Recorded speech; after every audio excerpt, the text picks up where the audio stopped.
from their own 28 to maintain possession and have a chance to steal one if they can convert. It's a first down. Garber's end zone, and it's caught. Cody Latimer. Unbelievable. Mayhem in Memphis in week 2. Expect the unexpected, and the unexpected has just happened. And it happened because of the new onside kick replacement rule that this league is experimenting with, that I hope the NFL will take a hard look at, because I like the concept. Late in the game, you have a choice. You can go ahead and kick it off deep, or instead of the onside kick that can, as you know, be very dangerous because you used to participate in trying to catch them when people are bearing down on you.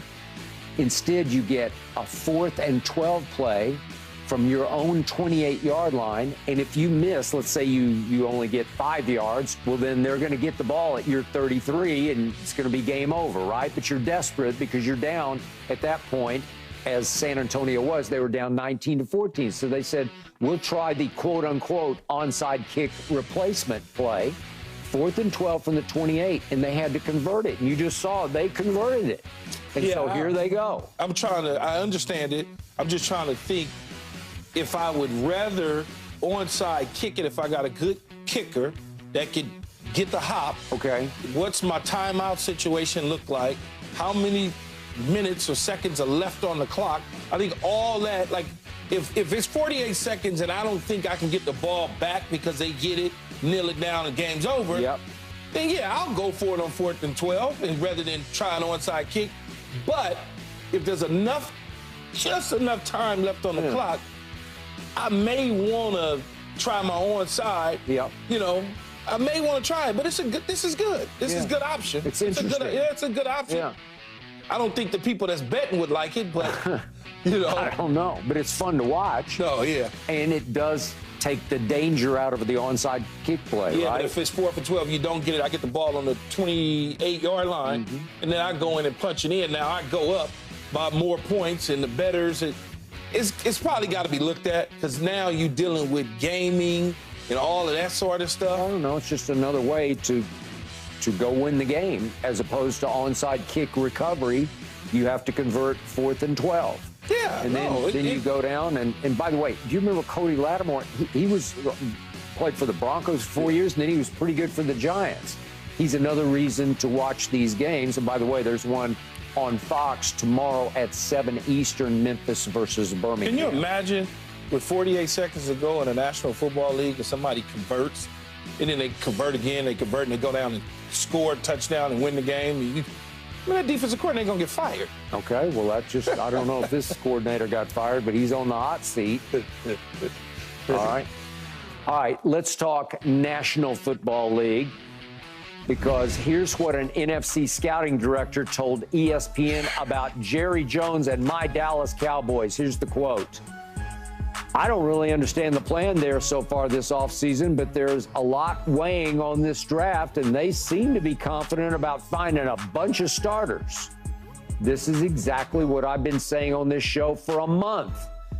So, Keyshawn, how realistic is it for the Dallas Cowboys to find, 4 or 5 immediately productive rookie starters in this draft? They can do that. It's a lot, man. No, it's a lot, but you can do it. You usually 4 or 5 starters that are rookies, they don't come. It just doesn't happen. There's maybe like 2 guys that are rookies who'll start. Yeah. But I've never seen the Dallas Cowboys try to insert 4 or 5 rookies into their starting lineup. Yeah, when you get Ezekiel Elliott, he's your starting running back. When you get a Tyron Smith, he's your starting left tackle, because where you drafted him at. Okay. I'm not drafting a guy in the 3rd round to be my starter. Maybe eventually he can become a starter. If I'm drafting a certain position in the 1st round outside of the quarterback position, he's probably going to be my starter. If I'm taking an offensive lineman in the 1st round, it's probably going to wind up being my starter. If I'm taking a defensive lineman in the 1st round, it's probably going to be in my rotation heavily. If I take a corner in the 1st round, he's probably going to be in my rotation heavily. They have so many spots that they've got to plug that the rookies aren't going to necessarily help them plug those spots immediately. But you got to also think of this, man. Dallas Cowboys are low-hanging fruit for people to gossip about every single day. They just low-hanging fruit. Okay. Because of how they operate. Yep. So every single day, we're going to come up here, and there's going to be a topic about the Dallas Cowboys because they're always doing something. Well, they're fun to bash, And right? they're fun to bash. Yes, that is correct. And so when you look at it, the draft is in 2 weeks. Post-draft, it'll be so many players that did not get drafted, so many players that did not sign in free agency. Then there'll be other players that are being released on other teams because they drafted somebody to replace them, so they'll let them go right before minicamp. So you'll have your pickings all the way up into training camp because there'll be people that'll be released between now and the time you start training camp. There'll be guys that you thought should be signed. Stephon Gilmore hasn't signed yet. He's still available. So you look up, and here's a guy that you know, he's available. We'll sit him out and wait a little bit longer. And then this other guy will sit out, wait a little bit longer. They're there. You have players that are available that can play the game. So this notion that they're going to draft 4 or 5 players that are rookies that'll come in and start for them, no, that's not going to happen. That's not going to happen at all. Maybe 2, but that was always going to be the plan. Every year, there's 2 rookies that start that you draft. And that's just every year. Every team does that. The rookie's going to start. All right, here's what I know about Gerald Wayne Jones Jr., the owner and operator of the Dallas Cowboys. He does not want to plunge in free agency because it's too easy. For him to just throw money at this player or that player, not since Deion Sanders has he done that. And that was a very rare commodity that you were throwing a lot of money after because it could literally change life between San Francisco and Dallas. The game changer of the league. Of the league and of the conference or whatever you want to call it. But you could say of the century, of all time. Yes, okay. Jerry loves the draft because Jerry runs the draft, and ultimately Jerry has final say on these draft picks. Do I think he scouts draft picks and studies a lot of film? I do not. But Will McClay is very good at what he does, and their scouting staff is very good at what they do. And I'll throw in their assistant coaches seem to be very good at what they do in evaluating prospects. But it's Jerry who gets final say. The buck stops on his desk. And so he can take a lot of pride and satisfaction in, I picked him, and I picked him, and I picked him, and we did this, and we moved, we went up and down in the draft.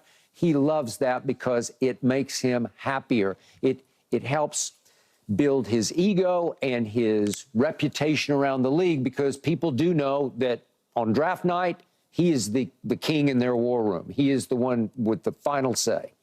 So the point is, I'm going to give you one great stat for Jerry Jones.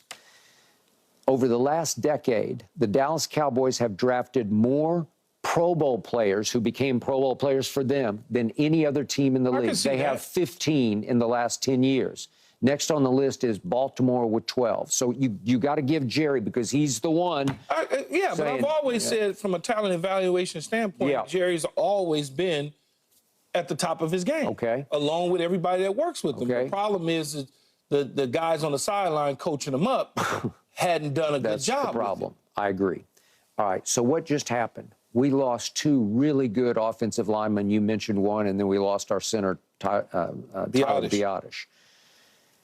You've got to replace both of them. You have 2 backups who might be pretty good, but you need to draft a couple of linemen who will be pretty immediately starting for you. And is that possible? Sure, that is possible. That's probably the position that is easiest because it seems like this draft is deepest in offensive linemen. Then you obviously need a running back. This is not a deep draft for running backs, but I think you can get a pretty good one maybe in the second round who could be a starter for you, or at least a rotational contributor for you. Then we lost Leighton Vander Esch, and he did make a Pro Bowl, but finally his neck gave way and he just couldn't go on. So we signed the immortal, what was his name, Eric Kendricks from Minnesota for Coach Zim, our new defensive coordinator. That's fine. He'll be the quarterback of the defense, but we need a stud linebacker. We need somebody drafted fairly high who can step in and have some impact. But you have a lot of needs, Skip, as I've been telling you since the season ended. You have a lot of needs. When you have a lot of needs and have a lot of things that you have to address, you have to address your own players in the finances. You cannot afford to go out there and spend money on non-Deion Sanders game changers. Yeah, You just can't. You can't do that. Okay. And by the way, if you said to me, Keyshawn, we have an opportunity to go sign Aaron Donald because he wants to play for the Dallas Cowboys, but the Rams have his rights, and we are going to pick up his $35 million, and we're going to get a Rams a third-round pick to acquire him. Do you know what I would tell you? Y'all better go do that yesterday. Thank you. But that's a Deion Sanders type guy. No, I'm with you. That's a Deion Sanders type. Okay. I should mention, they did draft that kid out of Texas, Overshown, who can be an impact linebacker, and he tore his ACL in training camp last year, so I don't know, can he bounce back and have the impact? Maybe. You know, there's a $65 million difference on your salary cap from the players that had cap numbers in 2023. Dak Prescott, CeeDee Lamb, Zach Martin, Trayvon Diggs, Terrence Steele, Trey Lance, they're now accounting for $65 million difference in an increase from a year ago. Okay. So that money that you think you saved by getting rid of or allowing other players to walk and getting rid of other players, that money now is cashed into these dudes. But that's why Jerry says, give me these rookie contracts. I can fit them in. You know, I can slide them right in.